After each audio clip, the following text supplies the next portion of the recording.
So then, we are back with more understandings from the time of the Second Tabernacle services, where we find in the Aramaic English translation of the word.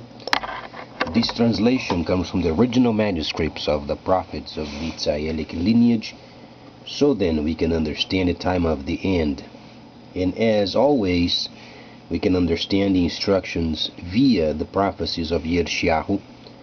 He was a great prophet, a true prophet of the Most High during the time of Israel. We find these layers regarding then the spring feast, the completion of the first section of Leviticus, the 23rd chapter. And then we find also the autumn feast, the second half of the Torah and the prophets, then being completed in the next not even 20 years must be completed. So then, let's try to understand in finishing up what was started yesterday regarding then the city, the New Jerusalem, and the understanding of Revelation, the 21st chapter. And as always, it's important of removing the myth from the instructions so then we can understand its simplicity.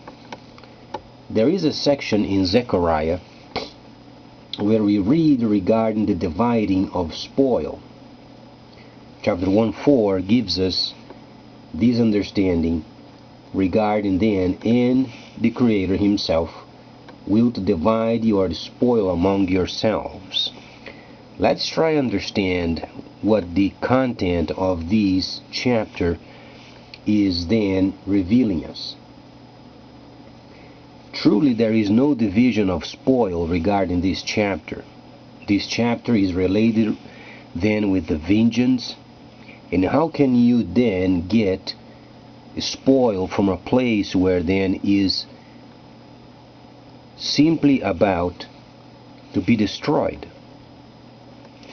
Speaking of vengeance, it's the very end prior of the coming of the shout of sulfur, then explained, such as then the cities of the plain, explained then in Luke, for instance.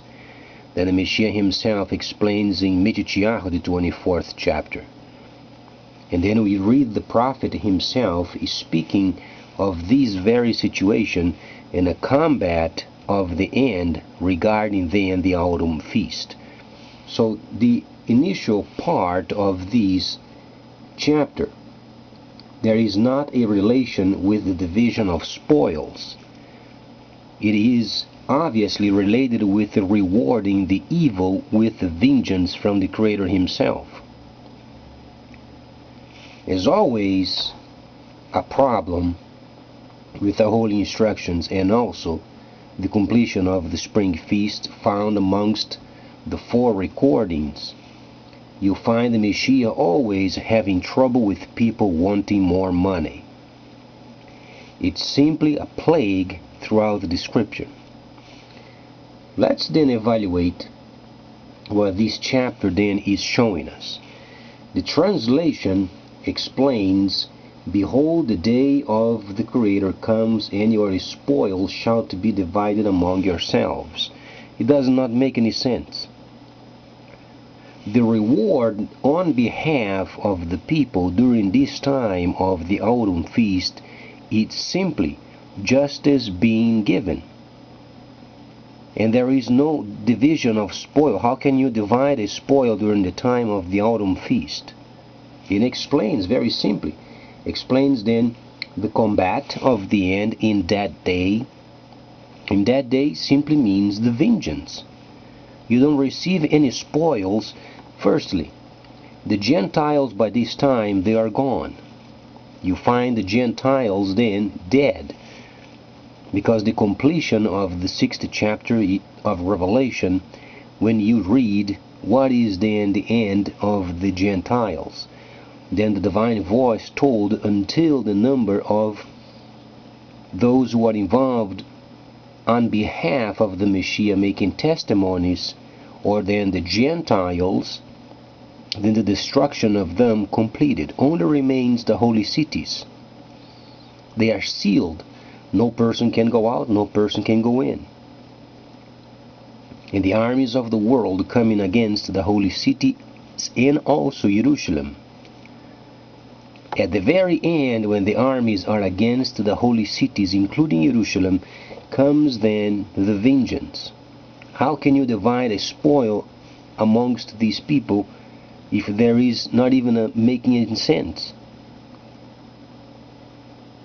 So the understanding of chapter 1:4 is then justice being served in a form of the shout of sulfur, then the destructions of the nations regarding then the autumn feast or vengeance. So there is no division of spoils.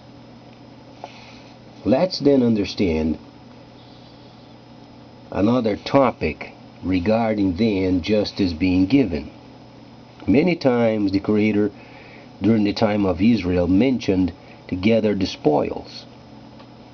Some of the wordings used in Hebrew has the same understanding, but this understanding is related with the autumn feast, so there is no spoil being divided, but justice being given.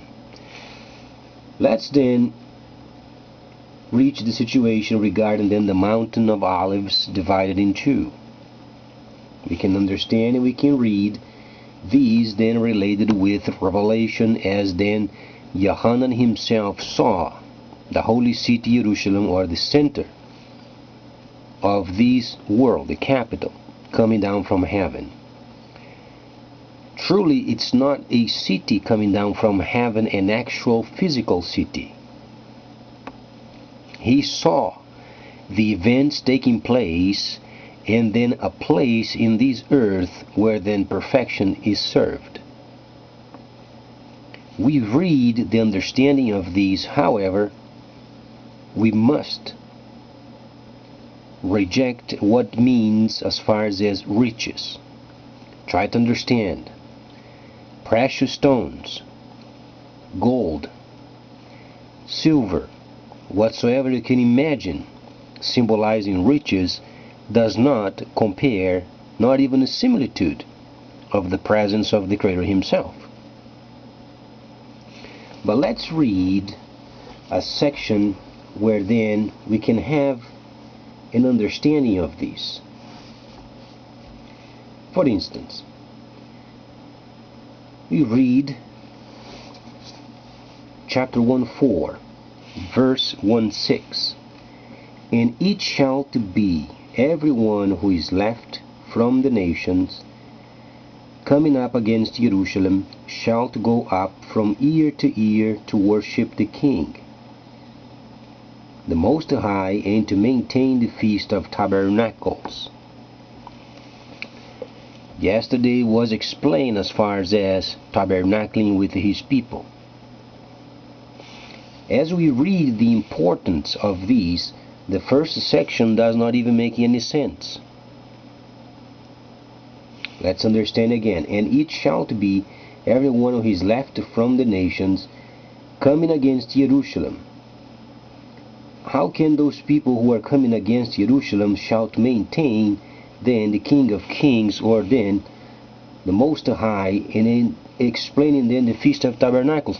The translation does not even make any sense. What we can understand from these is then when the vengeance is given, and those people who are maintaining themselves, they will understand tabernacling amongst his people. So this topic shows you then clearly the importance of tabernacling amongst his people.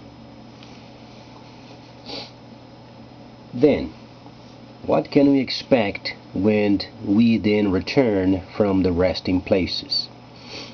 Well, the whole gang is going to be there. The Messiah himself being the top. The prophets are going to be there. Yershiyahu, Zechariah, Ezekiel. Those people are going to be there. And then it shall be given then a task. We must build the tabernacle.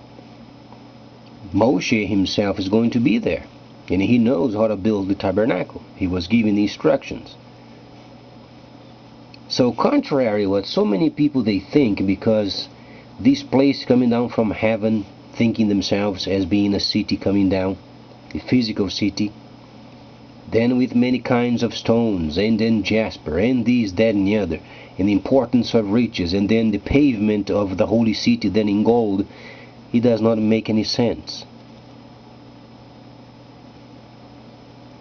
Remind yourselves when the Messiah then entered Jerusalem in a donkey.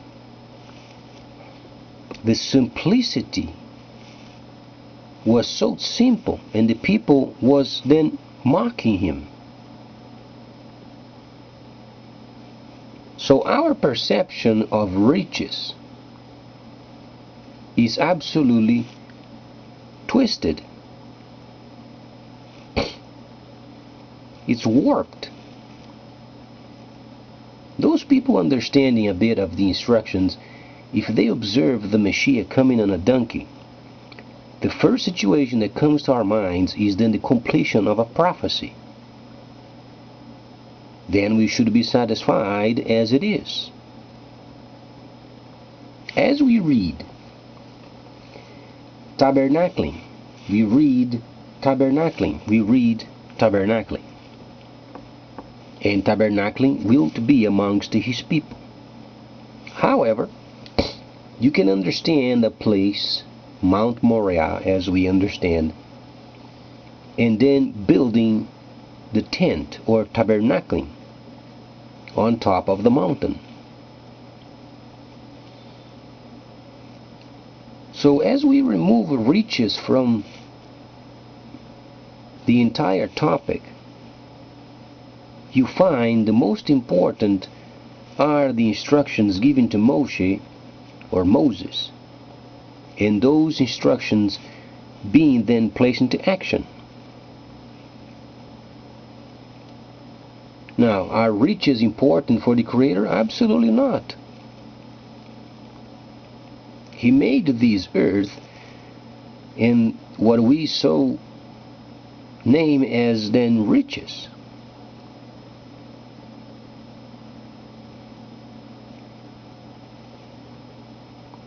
In fact, riches don't make a person richer but busier. What can we find as far as Yershiyahu, the 65th and 66th chapter?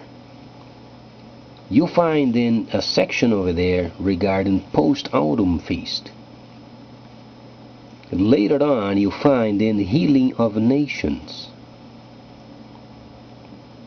Some people don't understand what then comes as post-autumn feast, how this earth is going to be like. Are going to be nations then afterwards? Of course. Are not then the Creator inviting then people from every nation? There shall be nations, and healing thereof. This means there will to be skirmishes, and healing provided.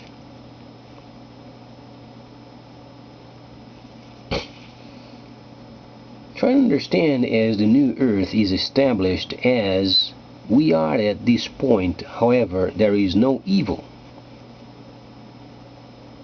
not as such that brings destruction, because the Creator himself is the very center of the new earth.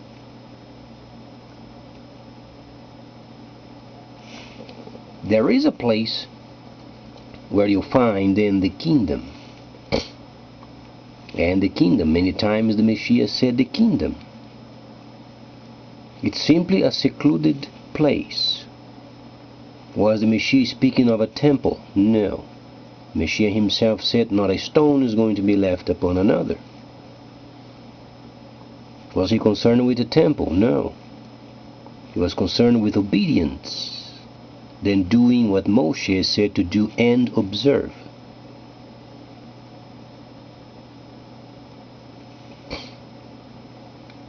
What can we expect? A place secluded with tabernacling in the very center of it,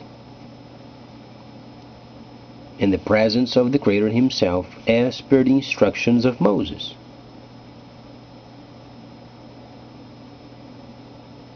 There won't be a place of a kingdom as we know of. A castle, for instance.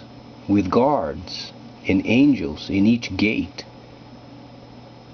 and jasper stones and those kinds of stones and this, that, and the other, and riches of many kinds, because riches, they do not make any sense. What does make sense then is reading the instructions and enjoying what the Creator has given as far as His holy words and the layers of this age. So when we live on the other age, the new earth coming, we will to remind ourselves the way it was before. And part of the enjoyment of the future is going to be the distinction from the old and the new. And the completion of a joy is understanding the instructions. As the Creator Himself has said, and from a shabat to another shabat, nations will come into His presence. From then, the first lunar view and the second lunar view, from month to month, they shall come to His presence. Speaking of the holy feasts, it's very simple. There is not a place of so much light where then stones of many kinds they will shine upon His people, and so on and so forth. This is made it up. What is the most important as far as Zechariah? Let's read. And those coming up in maintaining the Feast of Tabernacles. Why was then the Feast of Tabernacles involved with the vengeance? Because serving justice, providing then the people who were faithful, trusted Him, justice being provided and establishing the laws of Moses, and the completion of the first tabernacle service and the second tabernacle services, where nations must go to Jerusalem as being the new capital, and then tabernacling established. And people then understanding the first, the second tabernacle services, and understanding then what went on in the previous age, the many trials and tribulations that were previously, and then at His presence at the time, then enjoying themselves and then in His presence.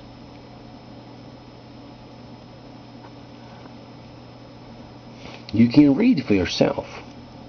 Now, if you read with a condescending spirit, thinking that you're going to receive enjoyment in being rich and eat like a pig and enjoy yourself and go to a beach and being there and doing nothing, being lazy, you're badly mistaken.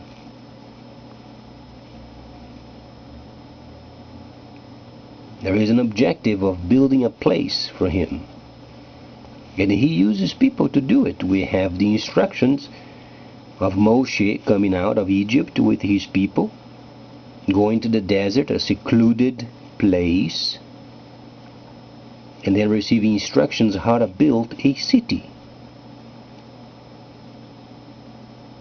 What do you think when we come out of our resting places we should be doing? Gathering around and then building a holy city.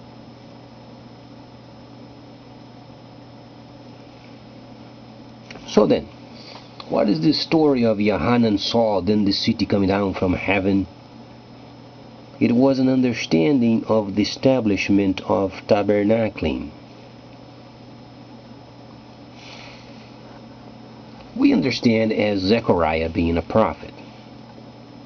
We don't read many kinds of stones and gems and many kinds of metals and precious stones regarding the prophets. You don't find it.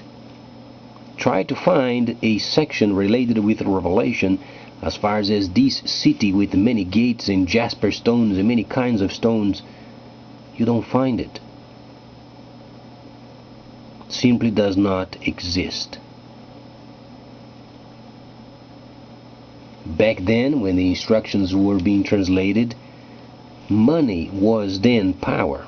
power was then a decision-making factor of making it taking place. This time you do not have to have money. People will gather around and build a place as per the instructions. We will to have the privilege of the completion of the first tabernacle service and the second tabernacle services, yet enjoying his presence as per the instructions of the holy feasts, as per then the post-autumn feast understanding of Yershiyahu, saying himself he saw the divine voice saying, and they shalt come to my presence and enjoy a shabat after shabat, a lunar view after lunar view, month by month, and enjoying the holy feasts. And bringing healing to the nations. Pure simplicity, but the enjoyment is his presence. So then, should we be more cautious on how we read the holy instructions? Absolutely. Because there are no spoils of being divided. Should we be concerned on how to translate the holy instructions? Yes, we should. More so when in that day, and then vengeance, the second portion of the 61st chapter, or the early portion of the 61st chapter, as the Messiah himself did stand in the temple and he was reading the first section. He spoke of the spring feast, and he did halt the reading when it came to the autumn feast because it wasn't the time. These we should be concerned with. But the holy instructions of Moshe, they are truly eternal. That's why then later Yershiyahu explained how in the future is going to be.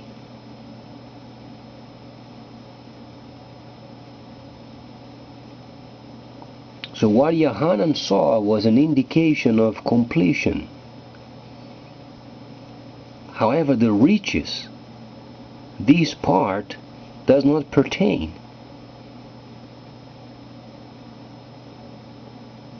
Later on, I'm going to evaluate more verses from this section and making sure we understand and making a very clear distinction from autumn feast and the spring feast, with the importance of the feasts. So then we can prepare ourselves for the enjoyment of the future. So please stay tuned, much more coming up.